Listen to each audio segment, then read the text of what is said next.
quelles sont les 5 aptitudes que vous devez avoir pour être surdoué?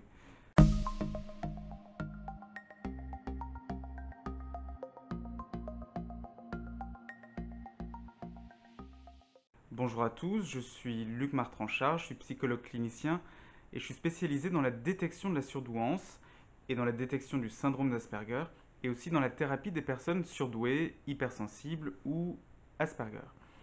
Dans cette vidéo, je vais parler du haut potentiel intellectuel uniquement, pas du tout du haut potentiel émotionnel qui dépend pour sa part d'aptitudes qui sont complètement différentes. Alors, quelles sont les 5 aptitudes que vous devez avoir pour être HPI, haut potentiel intellectuel? Eh bien, pour être HPI, le critère principal est un quotient intellectuel qui est supérieur à 130, ou alors pour certains très proche de 130. D'autres critères rentrent en compte, mais le critère principal, c'est un score très élevé au test de QI. Alors, quelles sont les 5 aptitudes que vous devez avoir pour réussir le test de QI, c'est-à-dire la VICE-4.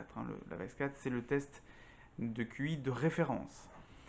Je vais vous présenter 5 grandes composantes du QI et après, je vous dirai comment savoir de façon sûre si vous êtes surdoué.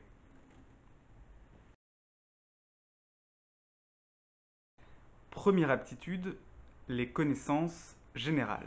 Oui, le QI dépend beaucoup du niveau de connaissances générales. Beaucoup de personnes qui passent un test de niveau intellectuel à mon cabinet s'étonnent que la culture générale soit évaluée. Elles pensent souvent que le QI est une mesure de l'intelligence innée et donc pas le niveau de connaissance générale qui est quelque chose d'acquis. Or, pas du tout. Le QI est une évaluation de l'intelligence cognitive à un instant T. Donc, il dépend d'aptitudes innées, mais il dépend aussi d'aptitudes acquises. Alors, que veut dire avoir une culture générale très vaste? Eh bien, ce n'est pas simplement savoir répondre à des questions de culture générale, c'est aussi avoir un vocabulaire riche, bien connaître le sens des mots, savoir à quelle catégorie chaque mot appartient, etc. Les personnes surdouées ont souvent une culture générale qui est extrêmement vaste. Deuxième composante du QI, le raisonnement logique. Le raisonnement logique est une autre des 5 grandes composantes de l'intelligence cognitive. Alors je parle bien d'intelligence cognitive et pas d'intelligence émotionnelle ou d'intelligence créative, qui sont deux autres formes d'intelligence qui ne sont pas évaluées par le test de niveau intellectuel. Elles sont évaluées par d'autres tests dans le cadre de ce qu'on appelle un bilan psychologique complet.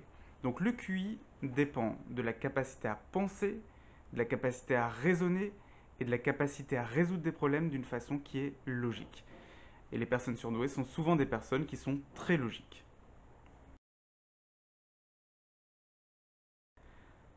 Troisième aptitude, les aptitudes visio-spatiales. L'intelligence visio-spatiale est cette capacité à penser en images, cette capacité à créer une image mentale et à manipuler mentalement une image.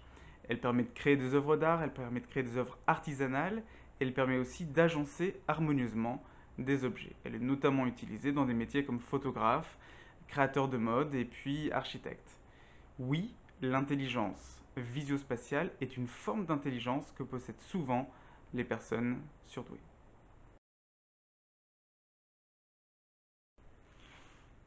Quatrième aptitude, la mémoire à court terme. Pour avoir un score élevé au test de QI, la mémoire à court terme est une aptitude qui est essentielle. C'est une forme de mémoire qui permet de retenir une information pendant quelques instants et puis éventuellement de la restituer telle qu'elle, mais aussi de pouvoir mémoriser une information, la transformer mentalement et restituer une information qui a donc été modifiée. C'est une forme de mémoire qu'on utilise tous les jours dans plein de types de tâches, quand on essaie de comprendre quelque chose, quand on essaie de faire un calcul mental, quand on essaie de raisonner, ou tout simplement pour se souvenir de ce que l'on a dit dans une conversation, de ce que l'autre a dit dans la conversation, etc.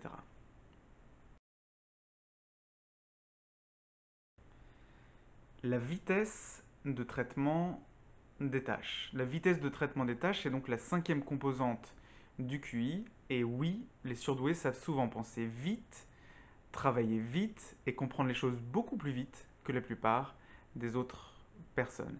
Elles savent travailler sous la pression du temps sans que ça les pousse à faire des erreurs. Néanmoins, des 5 grandes composantes du QI, donc les connaissances générales, le raisonnement logique, les aptitudes visio-spatiales, la mémoire à court terme et la vitesse de traitement des tâches, eh bien c'est la vitesse de traitement des tâches qui est souvent la moins élevée chez les personnes à haut potentiel intellectuel. C'est en tout cas ce que montrent les études.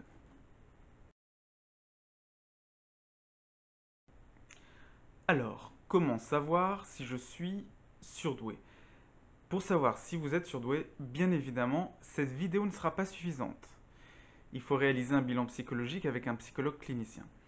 Je vous conseille de vous adresser à un psychologue qui connaît bien la surdouance, parce qu'il faut souvent une expertise particulière pour déterminer de façon sûre s'il y a surdouance.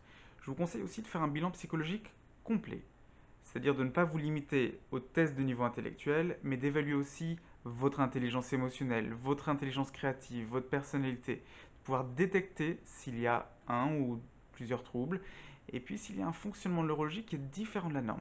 Et ce bilan psychologique complet, il vous permettra aussi de savoir si vous avez un haut potentiel émotionnel, qui est une autre forme de haut potentiel qui a toute son importance. Et donc ça vous donnera une image bien plus complète de qui vous êtes que le seul test de quotient intellectuel.